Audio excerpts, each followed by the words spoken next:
Alright. Welcome once again to Orone 254 platform. Of course, a platform that is coming to you live to deliver positivity up to the end. We ensure we entertain you, we educate, and at last we ensure that we inform you. Remember, we are coming live from EVC, an institution abbreviation of Elgonview College. You want to study photography, you want to study videography, you want your action at hand. Many courses are offered. Maybe you are in Kisii County, you are in Kapenguria, you are in Migori. Our branches are all over in three counties. And the main campus is in Eldoret. Olo Street is where we are coming right from. Opposite Rocky Driving School is where we are coming right live from. And maybe you have never seen this institution, you have never seen the place. You will check this video out. Eriko, drop it like it's hot. Are you looking for quality college education? Look no further. Elgonview College intake is already ongoing. Are you a Form 4 leaver or you did not attend any school? Worry not. Elgonview College got something for all of you. We are certified to offer both courses in ICM and NEC, diploma and certificate. We also offer short courses to equip you with necessary skills to earn a living. From electronic installation, we give you nothing but the best electronic engineers, tested and certified. The Elgonview Driving School brings to you nothing but the safest drivers in town. Safety comes first. We produce the best tailors in town, guaranteed with the best tailoring facilities, with the most experienced instructors. We also offer transport and boarding facilities. Call us on 0723 016700 or email us at elgonviewc@yahoo.com or visit our website on Alright, that is Elgonview College Institution in Eldoret. Maybe you want to take your action at hand. Elgonview, their September intake is ongoing. You should get and take in touch with them. You want your quality education, Elgonview is there for you. Today, on Orone 254 platform network, we are interviewing a gentleman, a legend in this institution. He identifies himself like MWALIMU ETALE Charles. Ni aje bro? Niko safi sana. Uko fiti? Niko fit, niko bulai. Naona hii saa pia naona ni mbaya. Sijui kama wanza zoom hapo kidogo. Tuone kampuni ni gani. Sasa ni Hamite. Hamite ni kampuni, I think ni ya Germany huko. Baadaye vitu vya unasema na import. Mimi na import. Na import vitu. Huwa sinunui vitu Kenya ama Afrika. Ni ya Germany hiyo.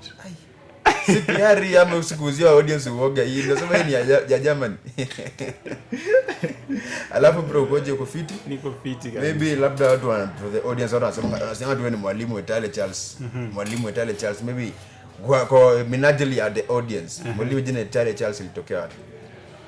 Okay, kwa majina naitwa Amos Charles ETALE. Ndio majina yangu kamili. Lakini kwa kutumia sana nimetumia Charles ETALE. Na vile vile nikaongezewa jina jingine mwalimu, yani kumaanisha mwalimu ETALE. Though I've never been a teacher, but labda ni kwa sababu niliishi na wazazi ambao ni walimu. Sasa ile wakati huko shuleni kuanzia primary umefunzwa na wazazi wako. Umefunzwa nursery kuna mwalimu mama yako anafunza nursery. Wakati unaendelea kukua unapata hiyo title inakuja kwa mwalimu. Sasa ikawa mwalimu ETALE. Mpaka sasa hivi nimetumia shule nimekuwa katika shule msingi, sekondari.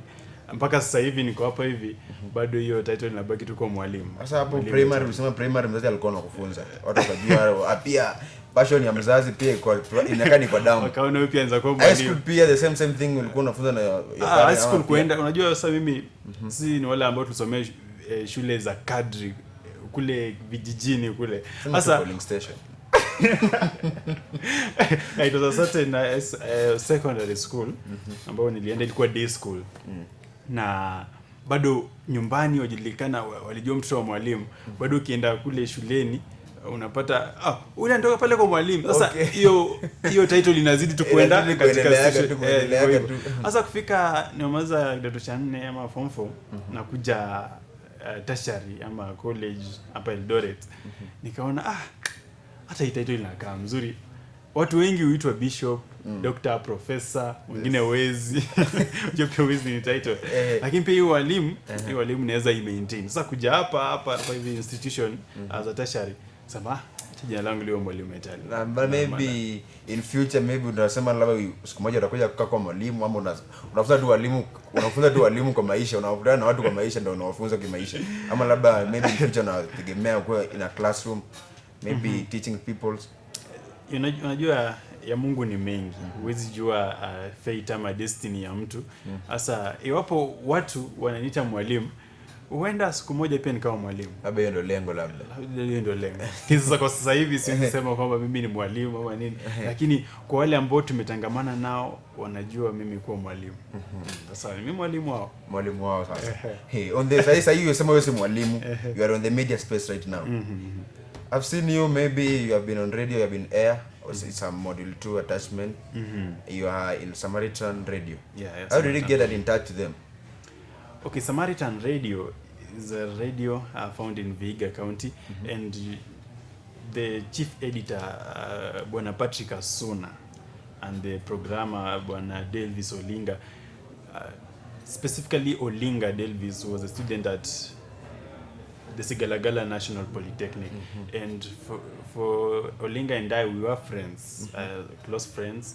So when the time was due for me to go for an attachment, so I just had to get in touch to Olinga and ask, hey, hello Olinga, is there a space maybe I can be attached to your media station and become an attachee? And Olinga said, okay, I'll try connect you on 1, 2, 3. You know, our country today is a matter of knowing who are you to somebody and all that. I don't know people who know people. Know people who know people. Yes. Know someone who knows someone somewhere. Hivyo. Ukitumia hapo kapo na mapepa zako hapo kidogo. Ai, mimi I believe in this. I believe I have a quality education and I have a quality mind to do this and this, my friend. Kenya yetu inataka ujue mtu anayejua mwingine na mwingine anamjua hivyo. Hapa it's a chain na songa. Sasa hivyo kwa na huyo boys wakakwambia nataka kuwa attached to Samaritan Radio. Kuna space hapa hivi. Samaritan Radio ni radio ya Kikristo. Kristo ya si Kiislamu wala si secular. Nikasema kwa Kristo hapo ndo mimi nataka kukuzia makuzi yangu pia. Nijue venye kunaenda huko nje. Nikaingia Samaritan. How did you be the difference? Jibina kujiwanga tu wewe unawanga mtu free. Unawachilianga tu yani bomb tu any time you can. Sasa uko the church space you are in Samaritan Radio. Hapo obviously go surrounded with church. Kila kitu church. Ujai mess kidogo ukaongea kwa air. Jibina kujiwanga on air bro, you are very free and I like it. You know, kwa journalism we have what we call media laws and ethics. You know, when you are a media personality, there are laws you have to abide by. The ethics you have to, maybe they should be in you as a media personality. As a character. Yeah. So you can't get into a Christian radio station and be a secular guy. Just there being secular. No. Kuna mtindo ambao unafuata. Alafu pia katika studio za radio wana masharti yao. Jua masharti ni kwamba siku ya Jumanne, siku ya Jumatano unaingia kazini na kuna maombi. Unajua ukiwa katika space ya kanisa alafu upate kwamba wanaanza na maombi, automatically your personality inaanza tu inakuja tu ina change tu and unakuja unajipata kwamba wewe ni mtu ambaye umeingia kwa hiyo system. Sasa kuingia Samaritan haikuwa ni rahisi, manake mimi pia najijua. Mimi nakujua ndugu yangu. Ona kanga tu hivi bana on air. Unasikia umerusha tu kilo. Wewe ni ETALE wewe ameongea hiyo. Kama ndio realize ni wewe ndio umesema naisha pita naisha enda tuwezi edit. Sasa uko live on air. Unaongeanga tu yani tuko free on air. Kitu itakuja on air. Joke itakuja wewe bora umerusha. Bora umeongea. Lakini you know the beauty about a human being ni kuongea ama kuwa free with your conversation. Yani be in a place where you can just be free and converse with people 1, 2, 3 na usihisi ni kama umemkwaza mtu. Unaelewa? Jambo la maana ni kwamba usimkwaze mtu. Usimkwaze mtu kivinginevyo. Lakini kama itatokea unamkwaza mtu, basi omba msamaha. Blame sasa pale unageuka sasa na kuwa mbaya. Omba msamaha. Kama unajua umemkwaza mtu, omba msamaha. Sasa katika Samaritan kulikuwa kuna mengi ambayo tulikuwa tunafanya pale. ikiwemo mambo tu mengi ya media. Na sasa ilikuwa ina determine your personality, the way you carry yourself, alafu mwenendo tu wako ulikuwa una feel like hapa hivi, hata yale matamshi makubwa madogo yale ambayo hata hayatokei natoka unasema this man is very wise. Kumbe wewe ni usikize tu muziki wa injili na kuchapa kazi yako, taarifa pale mdogo siku inaisha hivyo. Maybe the first experience in Samaritan Radio maybe ilikuwaje? Changamoto ama ilikuwa ngumu ku catch up with the environment ama ilikuwaje vipi? Huwa nashukuru mafunzo ambayo tumefunzwa shuleni. Huwa ni yale tu ambayo katika media house. Samaritan nikiingia pale si kupata ugumu wowote ile mpaka nasikia ni kama anachoka ama na quit, kwa sababu ni kitu ambacho umekizoea ukiwa shuleni. Umeshika microphone, unazungumza, umekutana na kamera, umeongea mbele ya kamera. Yani hakukuwa na ugumu ule. Labda ugumu ambao niliona tu pale labda ni kuenda sasa kuchambua labda news segments, ujue news fulani zinatoka mahali fulani, you have to do them ABCD, maybe uzipresent maybe in a qualified way. Hiyo ndio ilikuwa tu issue, lakini it was not that issue because I'm a journalist. And I've been taught all this. Maybe siku moja one day that you can remember sema siku nilikuwa kwa air this day bana, niliua that show. Labda ulikuwa kwanza before you even talk about this. Hapa Samaritan Radio ilikuwa na conduct only shows peke yake of Christianic way, or ama ilikuwa inafanya habari ikifika mida za habari? Radio mzuri ni ile ambayo inafanya news, inafanya shows, right. Kuna ile interactiveness na watu. Samaritan Radio ilikuwa vile ulikuwa wakati wa asubuhi saa 1 kuna habari ambazo zinasomwa.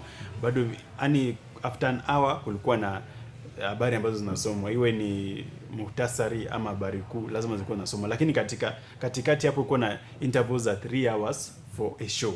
Kulikuwa na show kama Samaritan Kazini, we had Vijana na Christ. Zilikuwa zinaendelea, ni shows ambazo zilikuwa zinaendelea. Sasa watu wasio show ama ulikuwa unafanya the segment of news or ama? For me nilidwell sana kwa news. Upande wa habari nilizipenda sana kufanya habari za Samaritan. Upande wa shows nilikuwa pale kwa Samaritan Vijana na Christ kidogo tu, ile kuwa kama co-host tu, yani kuwa kama co-host. Lakini hayo yote naweza sema kwamba all my days were just fine, were just the best days. Lakini there's that a big experience. Sema kuna siku bana niliingia hivi air bana, masimu zikakuja bana, nini can't remember the day maybe. Labda ningekumbuka vizuri, unajua kuna ile unasema ile unaandika kwa diary. Leo naye nimeamka na mkono ya right. Leo sijaamka na mkono mbaya. Kuna siku director, the managing director Bwana Peter Mulwale alikuja studioni na akaamua kwamba watangazaji wote lunch ni kwa bili yake. Sasa you can imagine the happiness in a Luya guy being told that this sure lunch and special lunch, si lunch ya kawaida tu ile. Sasa wakati huo Vijana na Christ was a show ilikuwa na run from 2 to 6 p.m. in the evening. We had this guy, the presenter himself, Bwana Walter used to do very good job. Sasa director akaleta pale hivyo, akatubaia soda, kulikuwa na kuku kwa ugali hapo hivyo. Yani ilikuwa ni siku ya minofu. Na huo wakati saa 8 ndio tunaingia show. Unajua sasa wakati huo mimi Luya nishashiba.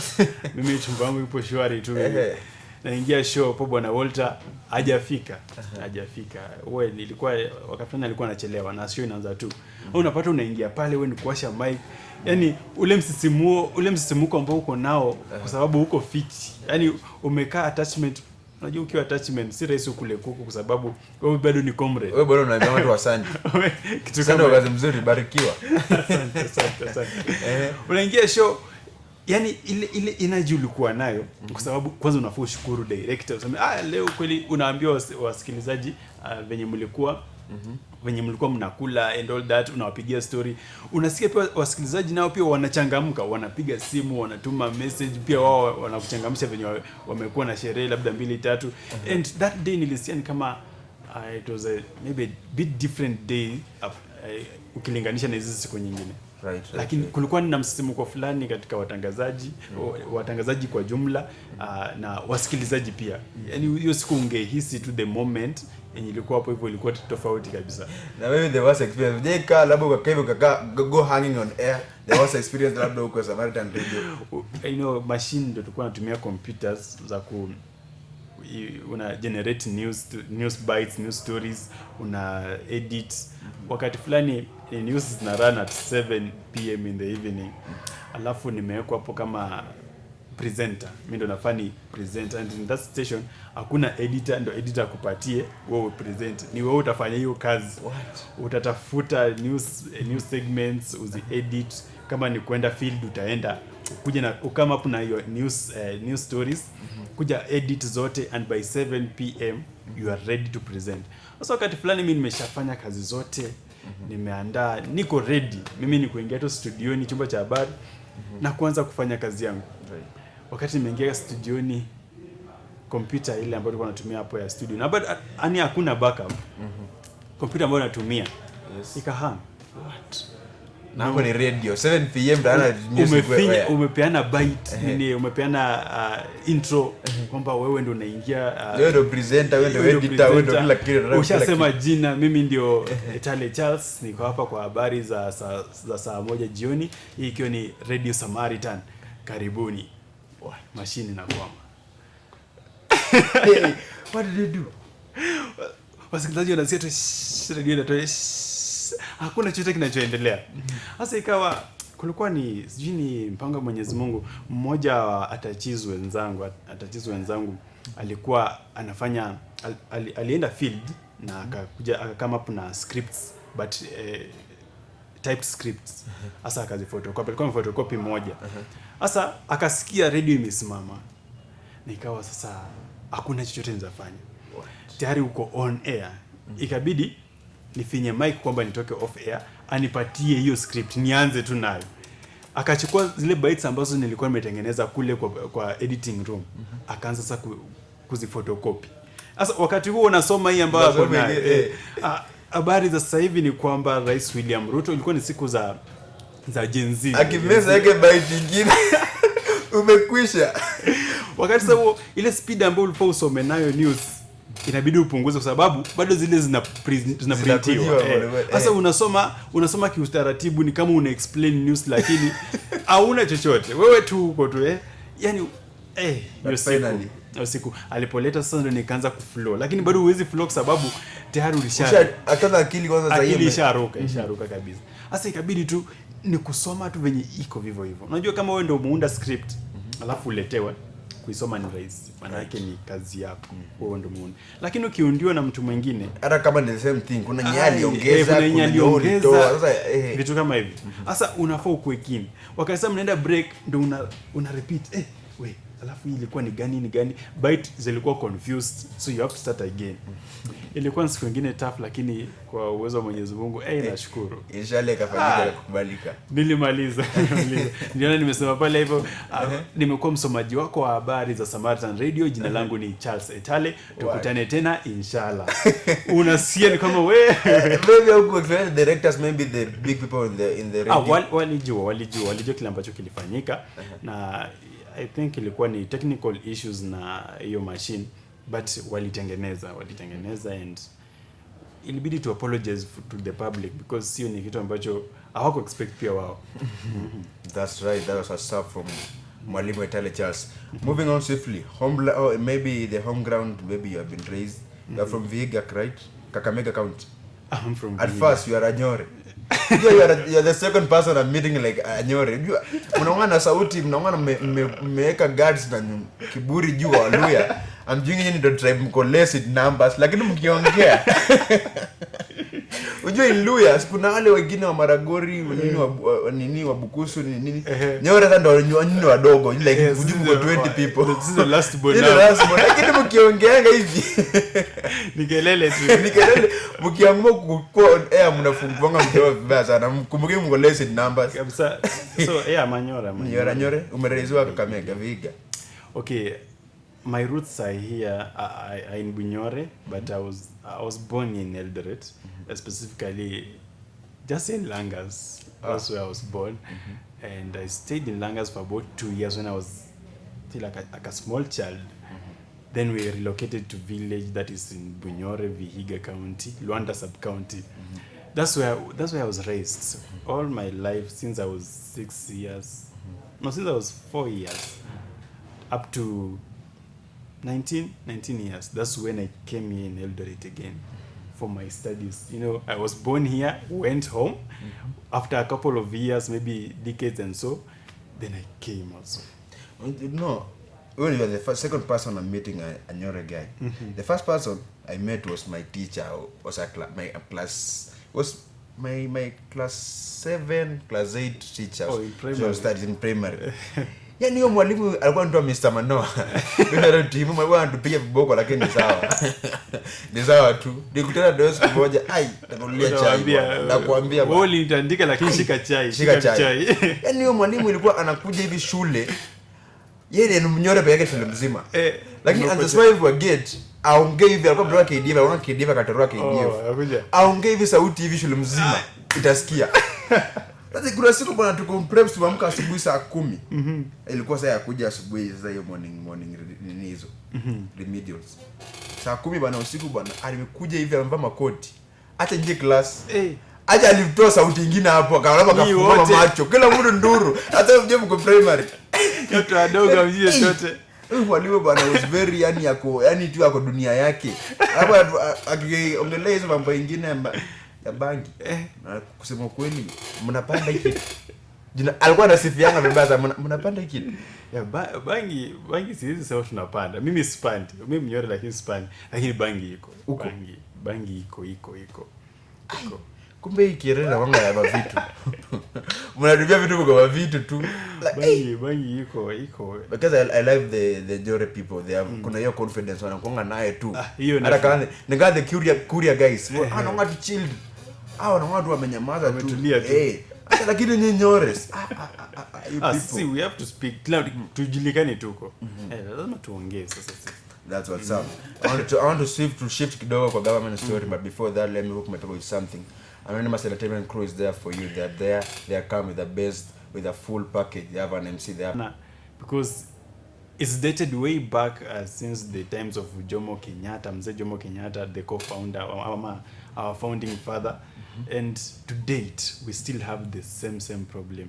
We had the likes of George Saitoti and the then president Moi. You know, Saitoti aliwahi futwa kazi kwa mwaka mmoja tu. Asikuwa deputy president. Tenda akakuja akarudishwa ndani.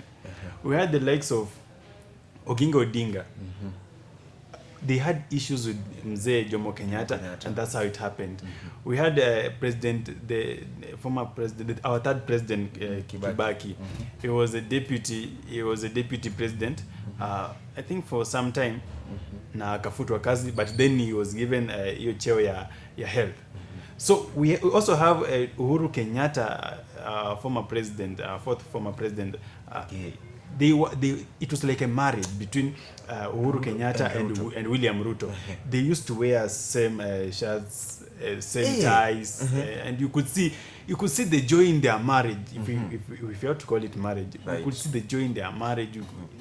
Like things were just very working very okay. And towards the second term, same shit. We had the heartbreak now. The heartbreak in the relationship. The same has just happened. Like it's something recurring. It's something kama Moi alisema Moi rule for 100 years. Mpaka hivyo ndio inakuwa ni ukweli. The same people in the government. Since Moi time. It's true, it's happening. So at the moment we have the chaos between Gachagua, the deputy president, and the president William Ruto.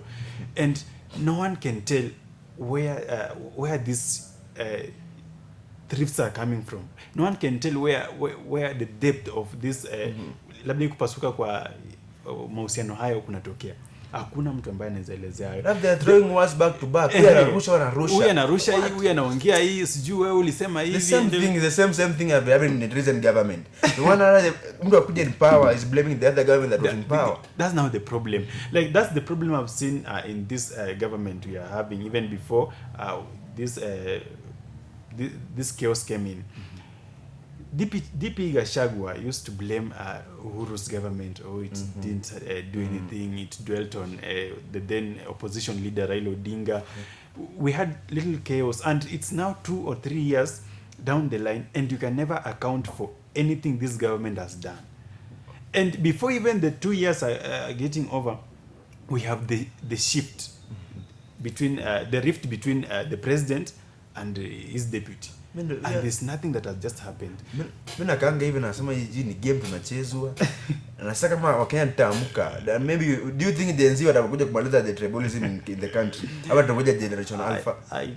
I do not know, but if Kenyans really saw the picture in between, I think it's the right time where lazima tuketi chini tujue kwamba sisi ni wa Kenya.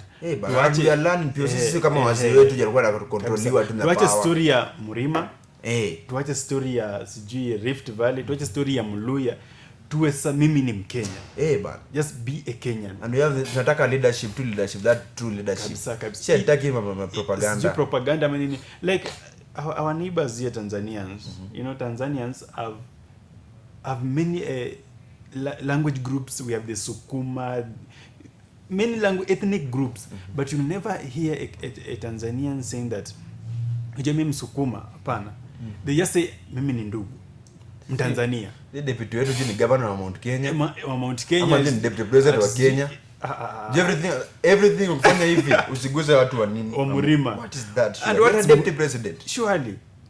He once came to our county when they wanted to be elected as president and deputy president, and I remember their talks were at the top notch. Oh, we will unite this country. We will have a country which speaks about one person, one individual, one as Kenyan, not Murima, but once they were voted in, the deputy president, by his own choice, started saying, "Oh, we are people from Murima. Without Murima, we can't do this." That? Now, where is our country heading to?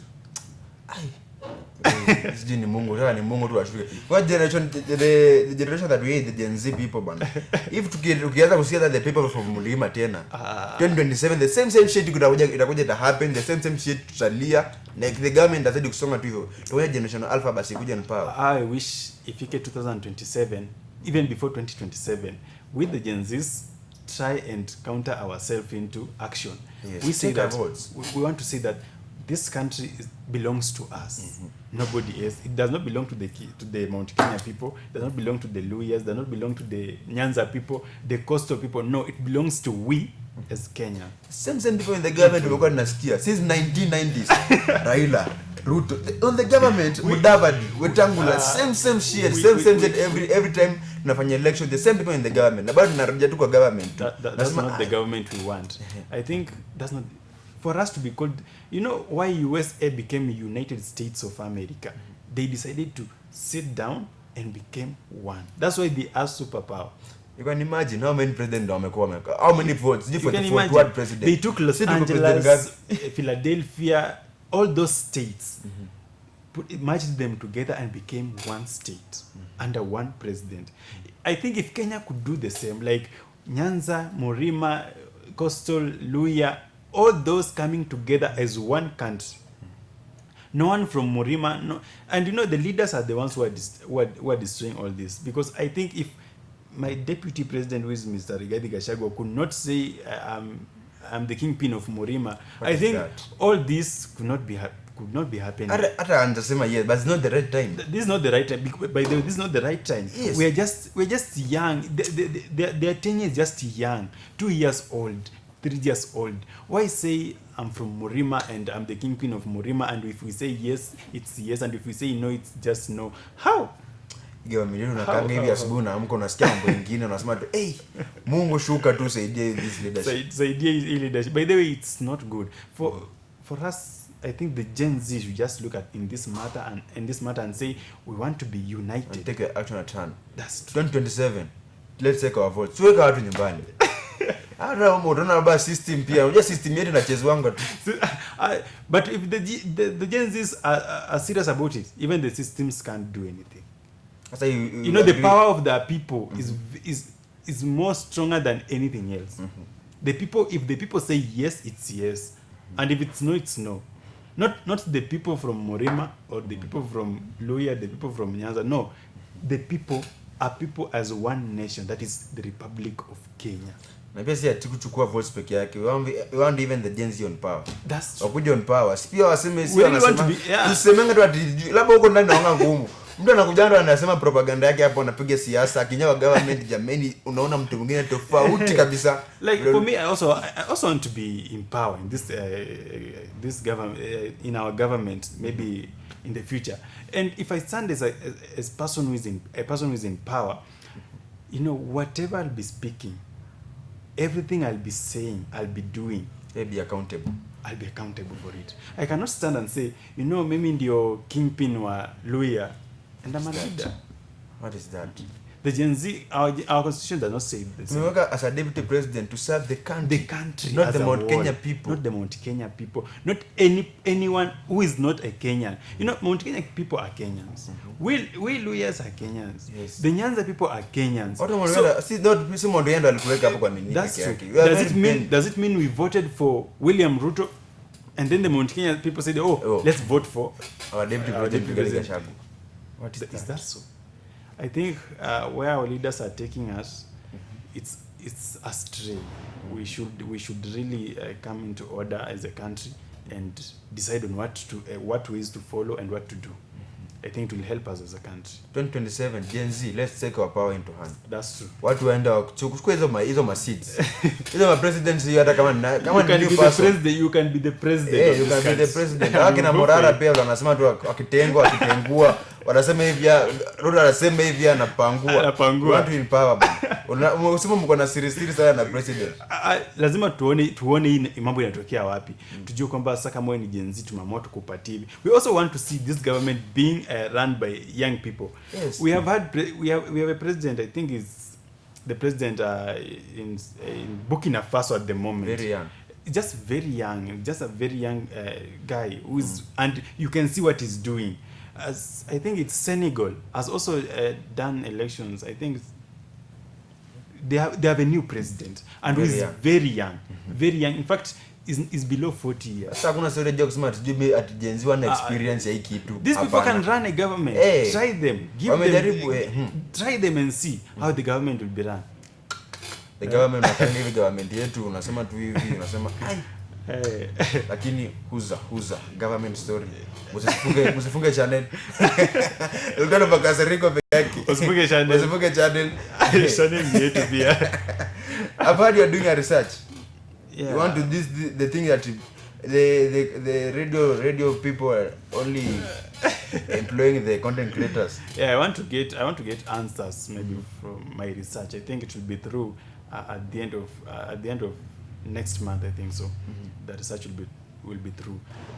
I'm dealing on why at the moment many media houses we have people working for the media houses or media corporates, but most of them never went to school. Never went to school maybe to do media and all that. But you'll find they're doing a very excellent job. We have people, if not to mention examples, but we have people who are in media industries. I know them by myself. You know them. They never went to school and studied media, but whatever they're doing is just excellent. So I want to get where are these students who are doing media, where are they going to, and what do they do? Because they want media houses want people who are celebs, who are critics. Unaumana bro. Unakwambia tu makaratasi sasa. So I want to get mbona sasa wakati fulani unapata sasa huyu ni celeb, ni critic kwa government ni nini. Yeye na run show fulani ama yeye ndo anapiga biz hapo kwa media station. Lakini ule jamaa mwenye ametoka Multimedia University, ametoka Daystar, ametoka KMC, hajapata chance. Mbona media station sasa iamua kuchukua hao watu wenye hawajasoma, ichukua wenye hawajasoma iwache wale ambao wamesoma. So it's a question I'm trying to build up, and maybe towards the end of it I'll get the answers.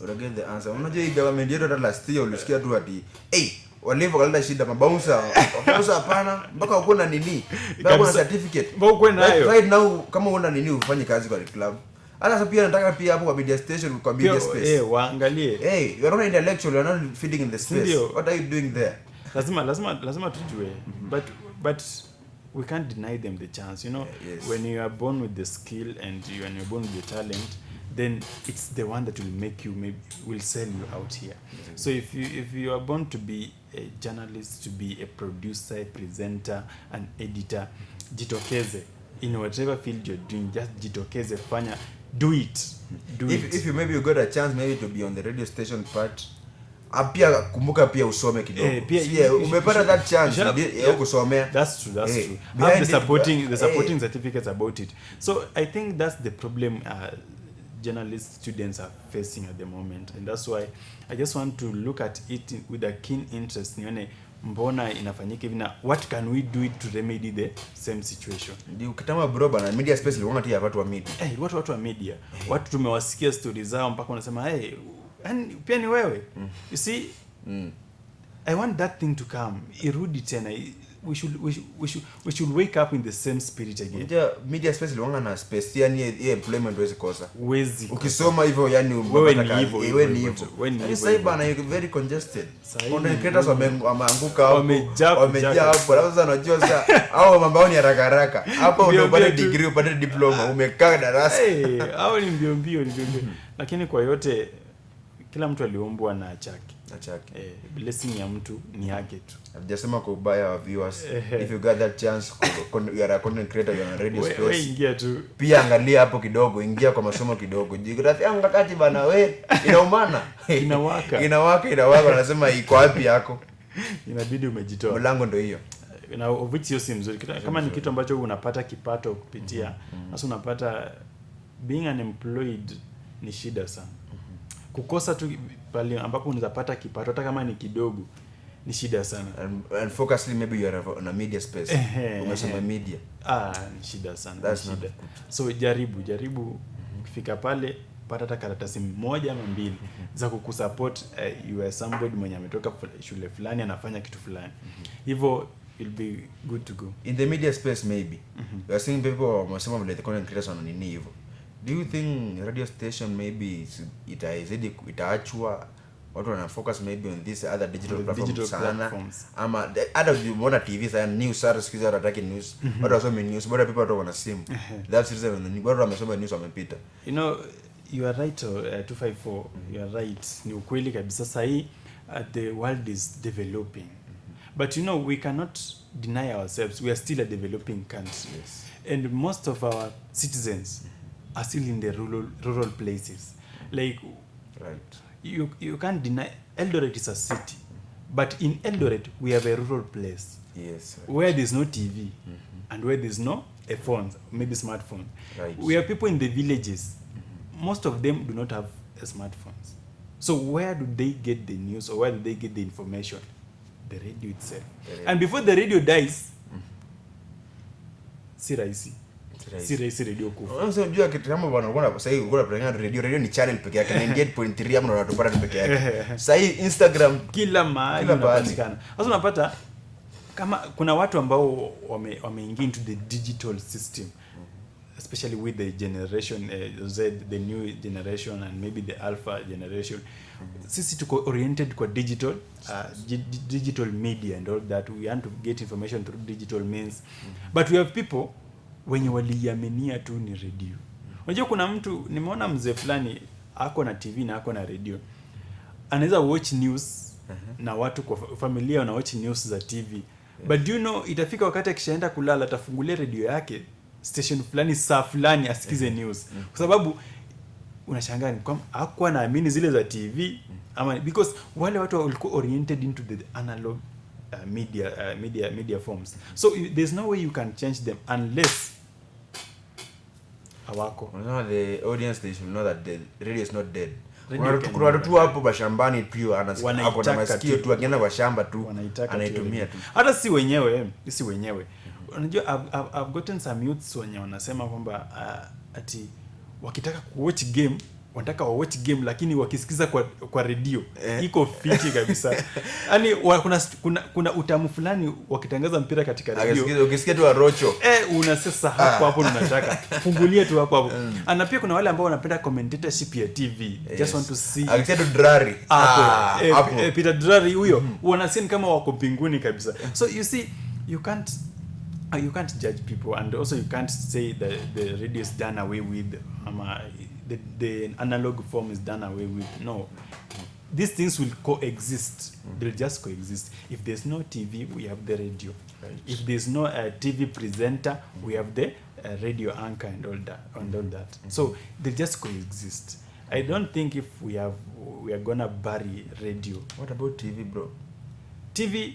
Now that's where the problem comes in. TV is dying, but now you see now the TV seems to be analog more than the radio.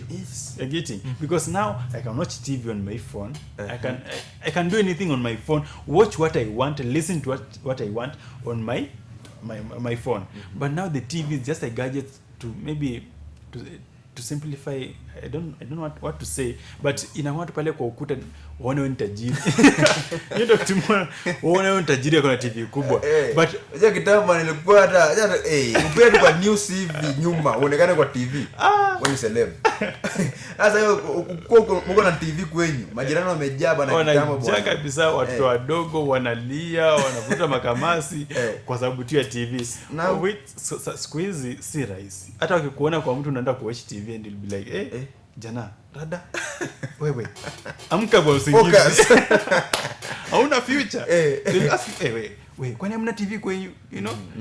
But si makosa. Unajua pia si makosa kabisa. Kuna watu ambao pia hata mpaka sasa hawana TV. Right. Na like wako tu normal, they are living a normal life, they are contented with the life they are living. Na kuna wale ambao walizoea TV. Manake mtu kama mimi ukiniambia nikae alafu nikose coach TV. Kwa nyumba yangu nina TV na mimi niko mle, lakini nilitafuta TV nikaweka hapo kwa sababu nikikaa kwa nyumba alafu nikae tu na sioni screen bwana. Zako ben mdosi. Lazima ni watch TV, nisikie.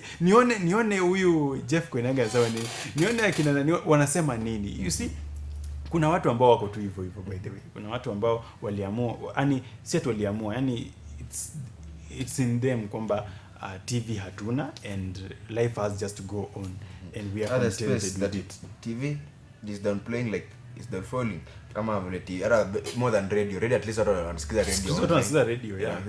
Sasa TV bana. TV kidogo, but I still believe we can't have a funeral of a TV. Bro, excuse me, I don't news. They have some podcasts on YouTube also wanafanya shoot content YouTube. Ukweli, hiyo ni ukweli. Na through those podcasts unapata information in the country inaendelea nini. Si lazima upate news. You know, the maybe what I just said, the gadget, maybe the phone came to easen up this year. Maybe you're traveling and there's no TV. You're getting. So just get the information through your phone. But let me tell you 254. People watch TV too. If you go to maybe if you Google or maybe find it in YouTube, the percentage of people watching TV in the wee hours, that is the evening hours, wewe ina shoot up sana as compared to mchana, unaelewa? This means that hata kama mchana kuna watu kidogo ambao wanawatch TV, lakini moja wapo hii wakati wote maybe jioni kwenda saa 4 za usiku watu wengi watch TV. This means TV has not died. It's still there. Na inaochiwa. So wana news kiasi ndio ndio TV news. On Instagram, hakuna news. Because kila mtu sasa ni news mwenyewe. Yaani mwenyewe ni news. Yaani wewe venye tuko hivi we are news. Yaani wewe ni news. So haina haja uende upia watch news zingine. Lakini people are watching it. We have soap operas, we have all that, you know. Hata hizo vitu kuzipata kwa simu yes tutazipata, lakini after the TV has completed showing them. You see, we have the soap operas, the Swahili ones in Kenya. But before you find a family and all that, and you're watching it, you see, kuna ile utamu fulani. And ndio maana nasema TV, radio, and all that, kuna tu ladha yake tofauti. Lazima hiyo ladha itakuja kuonekana. Hata kama that's why kufa. They just coexist. They'll coexist. Okay. whether you have from Mwalimu ETALE Charles, the TV and radio is not dead. Kuna watu pia hapa hali wanasikiza tu radio, ndio wanadhani wasikizi. Mtu kwa shamba tuwezi kabla radio. Haizi kabla kusikiza tu mtu. Asitu Fred Arocho asikize hao wapatanisho, asikize Katiana kina Triki. Yaani wanapenda tu. Wanapenda tu hiyo. Okay, moving on swiftly. Nilisema uko na Kam Junior ndugu yangu. Ulinishtua bana, yani of all things ukaamua tu. Acha nimeamua hivyo. Kam Junior kako kadogo. Kam Junior kakoje? Kako fit. Jina mbona unataka kupea jina kwa unataka jina. Unataka naweza kuita baba nani? Wewe unasema umeweka private kidogo. Lakini kako na mama yake wanaendelea salama salmi. Mambo parenting side ikoje? Mambo ni ngumu huko. How do you advise the youth? Tufanye hivi mapema ama ni aje? Hapana, kila kitu ni kwa wakati wake. Kuna watu ambao walianza na familia na bado maisha yao yako salama. Wanalianza hata na roho kama sana mwili. Si vitu kama hizo. Unajua there's a time I was watching on YouTube on the sacrifices to make to become successful. And one of it was family. Yeah, was a family. And it end up kustate kwamba getting or having a family or starting a family in your 20s. Forget about being successful. Sisi kama Wahindi wasemanga being successful a man and a woman but is there.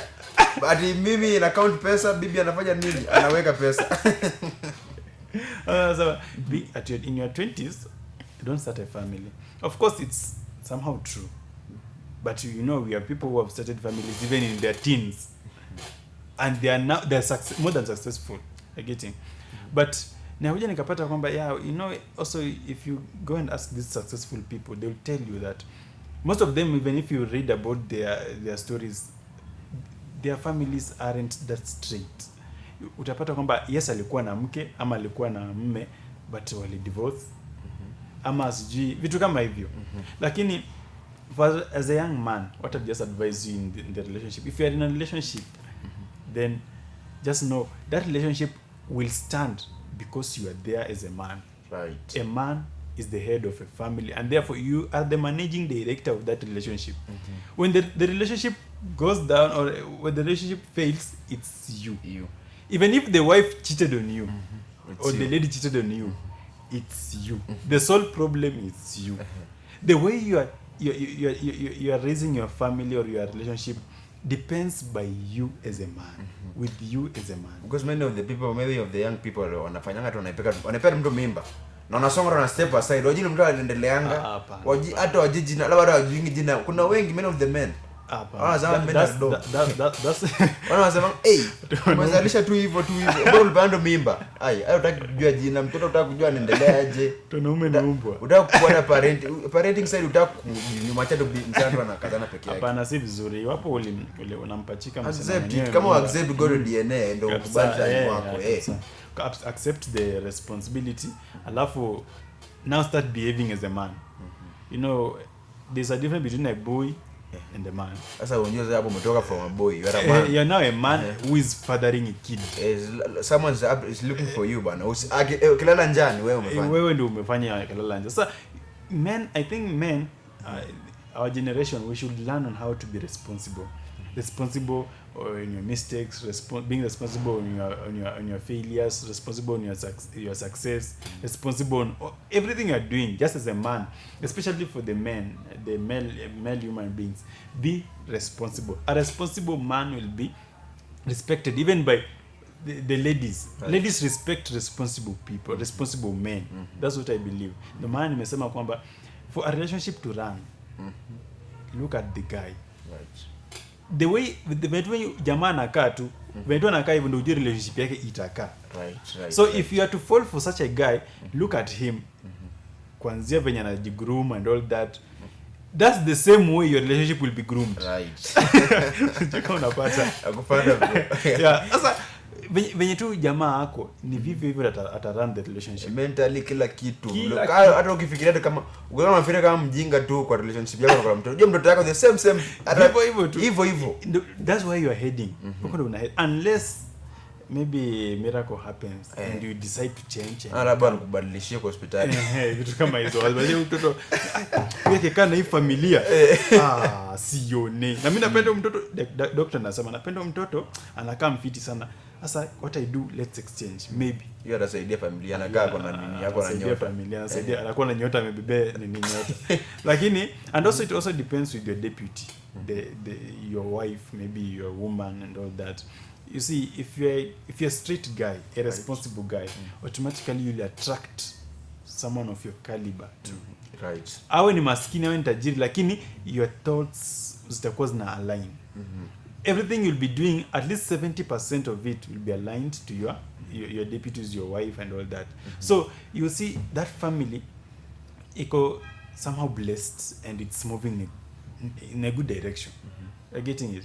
This why you believe kwamba ati wewe ni msetu mzuri and you know marriage is ordained by God, right. And God anakupatia tu msetu pia kivyake tu, yani wewe ni msetu uko tu fiti tu, yani wewe unajijua tu, unajua mimi ni 254 niko hivi na hivi, alafu pia kakitu unapewa kitu kingine shangasa we ni wife wake ama we huyu ni habi huyu ndo mama uko sure amekuwa like we ama we uko sure kwani alipata wapi? You see haiwezi kuwa hivyo.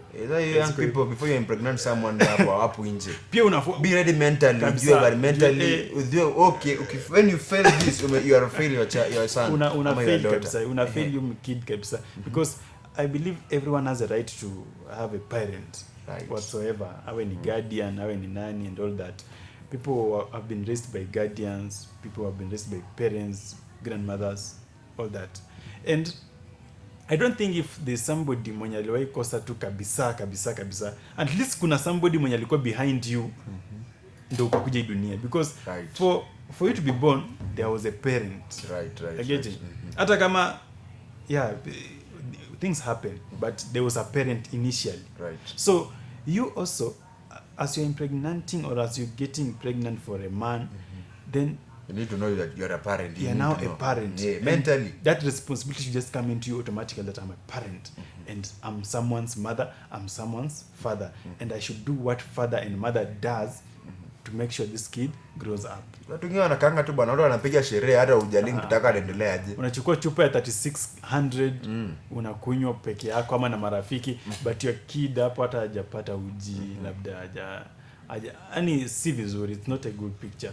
It's a good picture. Young people, you're there, you get from mwalimu ETALE Charles. Umeona leo anatupeleka lecture. Anatupeleka lecture. Tunaonyesha pia anakuwa mwalimu sasa. Mwanza ku prove to the audience that he is a teacher now. Mama akoje, labda mtoto akoje? Wako salama. Nashukuru Mwenyezi Mungu wako salama sasa hivi. Na ni furaha tu. The last time you told me bana story ilikuwa asikisiki vizuri kidogo. Lakini through God's grace yako fiti. Anaendelea salama kabisa. That's what's up from ETALE, mwalimu ETALE Charles mwenyewe. Ako on the Orone 254 platform, bro. I really thank you for the invite, bro. I really appreciate it. Bless up. Maybe one thing to the audience, maybe you want to tell the audience where do people find you, where can people reach you. You can tell the audience, the camera is here right here. Okay, I also thank you 254 for this maybe humble beginning we have had with you. And to the audience, if you want to find me, it's MWALIMU ETALE in all the platforms, be it Facebook, be it Twitter, or that is X. It has now been renamed as X. I'm just MWALIMU ETALE. YouTube is just MWALIMU ETALE. You'll find me there. And maybe for the sake of those who wanna meet me one by one and also talk to me and also feel like we have to engage. Uza jina bro. We have to engage on one way or another. You find me at Langas, that is in Eldoret City. The moment you know we are a city. Na tushtuki, tunafurahia tu. Hata muogopi. Na tuogopi. That's our city. Okay, like that's what's up. And we have a small city, a small town in the city, that is Langas Estate. You know, those who have been to Eldoret know where Langas is and know the caricature of Langas itself. So you'll find me at Langas and come, let's chat, let's let's talk, let's have some tea. I only take tea, so let's come, I'll give you tea and we'll chat about it. That's what's up from Mwalimu ETALE Charles Bunyore in the building, bro. Before we even wrap up, I want to give you your flowers, bro. You really, on the media space, the last time I had you are on radio on air. I like the way you are free on air. You are very relaxed. Thank you. Maybe what is the nini inafanyanga unakuwa that ni kutulia tu kwa air, unajua tunajiongelesha peke yako kwa air ama nini inakuwa? Hapana, unajua radio ni unafaa ichukue kama rafiki yako. And that microphone, Right. just talk to it.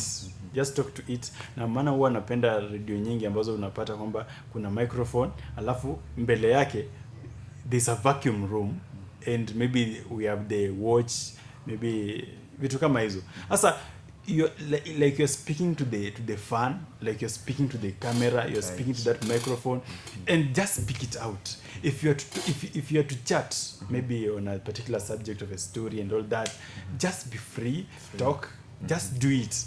Kama ni ngoma, weka ngoma ambayo unasikia inakusisimua na pia inamsisimua yule. Unajua the better part with the radio, when the music is playing, if it's sweet music, you're enjoying it, you automatically make the listener to also enjoy it, because at the moment you're playing it and na wakati imeenda off and you're coming on air, you'll talk about the music maybe if you can, or you talk about a subject that is related to the music, and you make the listener feel like, wow, that music ilimaanisha hivi. Brothers wengine wanasemanga bana ngoma inawapatia content on air. No, but you can play Lingala and you're in Kenya. You know, people in Kenya don't understand Lingala that much.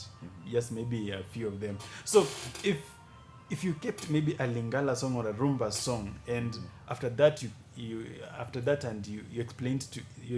explained the song to the listener will be like, oh, kumbe ni kama baikoko, ni kama, you see, they relate it with maybe with the songs they have been knowing. Yeah, that's the secret, I think so. That's what's up. Receive your flower, bro. Thank you for honoring the invite to end it in a high note. Rico, drop it.